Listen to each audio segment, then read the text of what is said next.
ফ্রান্সে রাষ্ট্রায়ত্ত বিদ্যুৎ কোম্পানি ইডিএফে কর্মরত একজন ব্যক্তি এমন এক কাজ করেছেন যেটা কোনো পুরুষ মানুষ কখনোই চিন্তাও করতে পারেন না। তিনি তার স্ত্রীকে নেশাজাতীয় দ্রব্য খাওয়াতেন, তাকে অচেতন করতেন, তারপর বাইরে থেকে পরপুরুষ ডেকে এনে তার স্ত্রীকে ধর্ষণ করার সুযোগ করে দিতেন। এই ঘটনাটি শুধু একবার যে ঘটেছে তা নয়, সেটি ঘটেছে 92 বার। প্রায় 71 জন পুরুষের সাথে ওই নারীকে ধর্ষণ করার সুযোগ করে দিয়েছেন তিনি। তার বিচার কার্য শুরু হয়েছে। এই ঘটনাটি হয়েছে দক্ষিণ ফ্রান্সের আবিয়ন শহরে। এই শহরে বসবাস করতেন তারা, যিনি পুরুষ মানুষ, তার বয়স হচ্ছে 71 বছর এবং তার স্ত্রীর বয়স হচ্ছে 72 বছর। এই নারী যে অভিযোগ করেছেন এবং তার ঘটনাগুলো সামনে নিয়ে আসার জন্য অনুরোধ করেছেন, 51 জন পুরুষকে ইতিমধ্যে তার সাথে যে শারীরিক সম্পর্ক করেছে এমন 51 জন পুরুষ মানুষকে শনাক্ত করা হয়েছে এবং তার বিচার কার্য শুরু হয়েছে। এই খবরটি ফ্রান্সের সমস্ত গণমাধ্যম থেকে শুরু করে আন্তর্জাতিক বিভিন্ন গণমাধ্যমে প্রকাশ করা হয়েছে। ফ্রান্সের জনপ্রিয় দৈনিক লো মন্দে প্রকাশ করা হয়েছে। নিজের স্ত্রীকে প্রথমে শক্তিশালী নেশাজাতীয় দ্রব্য সেবন করাতেন তিনি, তারপর তাকে অচেতন করতেন এবং অন্য পুরুষ দিয়ে ধর্ষণ করাতেন। একবার দুবার নয়, এমন ভয়ঙ্কর ঘটনা হয়েছে প্রায় 92 বার। তার জন্য তিনি অনলাইনে লুক ঠিক করতেন এবং সেই লোকগুলোকে ওই বাসায় নিয়ে আসতেন এবং তার স্ত্রীর সাথে ধর্ষণ করার জন্য সুযোগ করে দিতেন। এমনই ভয়ঙ্কর অভিযোগ উঠেছে ফ্রান্সের অবসরপ্রাপ্ত প্রবীণ এক ব্যক্তির বিরুদ্ধে। গতকাল সোমবার তার বিচার শুরু হয়েছে। এই মামলায় ফ্রান্সে ব্যাপক আলোচনা শুরু হয়েছে। প্রধান অভিযুক্ত ব্যক্তির বয়স হচ্ছে 71 বছর। তিনি ফ্রান্সের রাষ্ট্রায়ত্ত বিদ্যুৎ কোম্পানি ইডিএফে কাজ করতেন। তার স্ত্রীর বয়স এখন 72 বছর। তাদের বাড়ি ফ্রান্সের দক্ষিণাঞ্চলে আবিয়নে। নেশা করানোর পর নিজের স্ত্রীকে বা অন্য পুরুষ দিয়ে ধর্ষণ করানোর জন্য অনলাইনে যোগাযোগ করতেন এবং যোগাযোগ মাধ্যমে 50 জন ব্যক্তিকে জড়ো করার অভিযোগ উঠেছে। অভিযুক্ত ওই ব্যক্তির বিরুদ্ধে পুলিশ বলছে এসব মানুষের মাধ্যমে ধর্ষণের 92টি ঘটনা ঘটেছে। এই ঘটনায় অভিযুক্ত মোট 72 জন, 51 জনকে শনাক্ত করা হয়েছে। ভুক্তভোগীর আইনজীবী বলছেন প্রায় 1 দশক ধরে ধর্ষণের এমন ঘটনা ঘটে আসছে।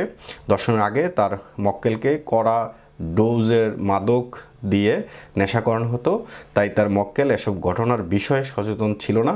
অভিযুক্ত ব্যক্তিদের বয়স 26 থেকে 74 বছর।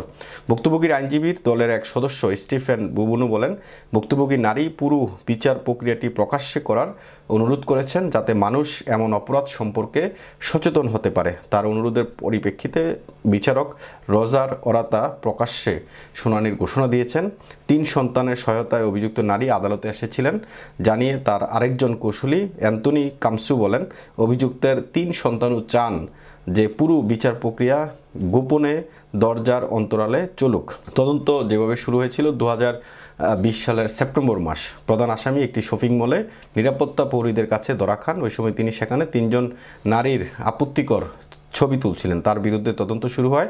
এরপর যেন কেঁচু খুঁড়তে সাপ বেরিয়ে আসে। পুলিশ জানায় তারা ওই ব্যক্তির কম্পিউটারে এক নারীর শত শত আপত্তিকর ছবি ও ভিডিও খুঁজে পান, যেসব দেখে বোঝা যায় ছবি ভিডিওগুলো ওই নারীর সম্মতিতে তোলা হয়নি আর ওই নারী ছিলেন অভিযুক্তের স্ত্রী।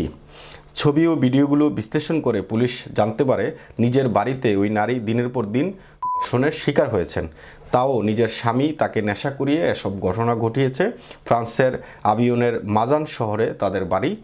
কৌশলীরা বলেন ধর্ষণের ঘটনা শুরু হয় 2011 সাল থেকে। তখন এই দম্পতি রাজধানী প্যারিসের পাশেই বসবাস করতেন। পরে তারা মাজান শহরে চলে আসেন। সেখানে আসার পর বছর 2 পর্যন্ত এসব ঘটনা ঘটে। ভুক্তভোগীর স্বামী ধর্ষণের সময় ছবি তুলে ভিডিও করে রাখতেন, পরে সেসব দেখিয়ে অন্যদেরও একই কাজে উৎসাহিত করতেন এবং উৎসাহিত করার জন্য ডেকে নিয়ে আসতেন।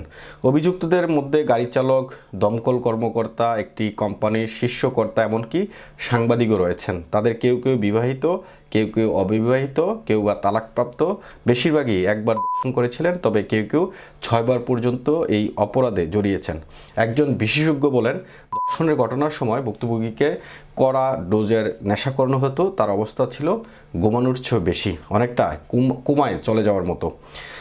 প্রধান অভিযুক্ত ব্যক্তির বিরুদ্ধে এমন অভিযোগ এবারই প্রথম নয়। এর আগে 1991 সালে তার বিরুদ্ধে হত্যা ও ধর্ষণের অভিযোগ উঠেছিল, তবে তিনি তা অস্বীকার করেন। পরে 1999 সালে আবার ধর্ষণ চেষ্টার অভিযোগ ওঠে তার বিরুদ্ধে। তখন ডিএনএ পরীক্ষার মাধ্যমে শনাক্ত হন তিনি।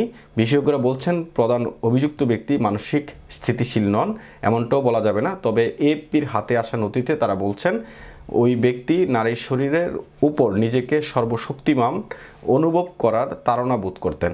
আগামী 20 ডিসেম্বর পর্যন্ত বিচার কার্যক্রম চলবে। গতকাল শুনানি চলাকালে আদালতের বাইরে কালো পোশাক পরে নারীরা বিক্ষোভ করেছেন। এই ছিল মূল খবর। যেই ব্যক্তি সরকারি বিদ্যুৎ কোম্পানিতে আসলে ইডিএফে তিনি চাকরি করতেন এবং তিনি তার নিজের স্ত্রীর সাথে এমন ন্যাক্কারজনক ঘটনা ঘটিয়েছেন যেটা নিয়ে পুরো ফ্রান্স জুড়ে আলোচনা সমালোচনা চলছে।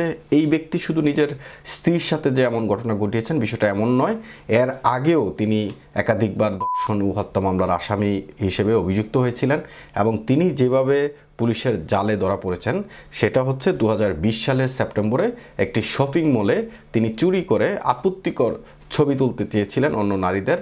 তখনই পুলিশ তাকে ধরে এবং তার যে ডিভাইস সেই ডিভাইসে প্রায় 100টির উপর আপত্তিকর ছবি পায়।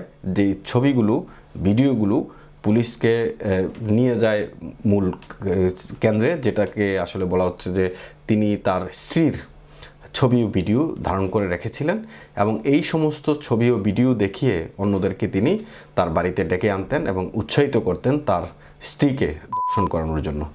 এমন এক ন্যাক্কারজনক ঘটনা, যেই ঘটনা আসলে কোনো পুরুষ মানুষ কখনোই তার স্ত্রীকে নিয়ে চিন্তা তো করবেই না, বরঞ্চ নিজের স্ত্রীকে কীভাবে হেফাজতে রাখা যায় সেই চিন্তাই করবে প্রত্যেকটা পুরুষ তার নিজের স্ত্রীতে। এমন ঘটনার নজির স্থাপন হয়েছে ফ্রান্সে, যিনি তার নিজের স্ত্রীর সাথে এমন একটি ন্যাক্কারজনক ঘটনা ঘটিয়েছেন। এমআইবি সংবাদ ও সংবাদ সংশ্লিষ্ট অনুষ্ঠান দেখতে ভিজিট করুন www.mibtelevision.tv ও facebook.com/mibtelevision.tv এবং সাবস্ক্রাইব করুন youtube.com/mibtelevision এ। এমআইবি টেলিভিশন, সত্য খবর, সঠিক খবর।